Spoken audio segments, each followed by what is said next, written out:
What if broken bones could heal in just 3 minutes? No metal plates, no screws, just glue. Scientists in China have developed a revolutionary adhesive. They call it Bone 02, a medical breakthrough that could change how we heal forever. Today, when a bone breaks, doctors must use metal rods, screws, or plates to hold it together. It's effective, but painful, invasive, and slow.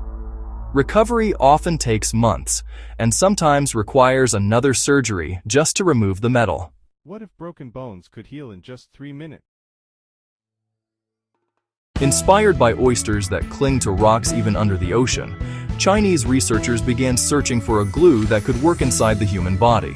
A glue that could bond instantly, even in blood and moisture. That's where Bone 02 was born.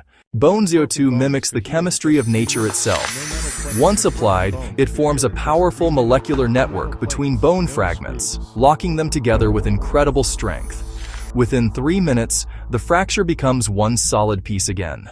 What if broken bones could heal in just 3 minutes? Early tests have been astonishing. Bone 02 has a bonding force of more than 400 pounds and a compressive strength similar to real bone. In clinical trials, patients walked again in record time. No screws, no scars, no second surgery. If proven safe worldwide, this technology could transform modern medicine. Hospitals around the world could use it to treat fractures faster, reduce recovery times, and bring new hope to millions. Would you trust glue to heal your bones? Let us know what you think in the comments below, and subscribe for more science that feels like magic.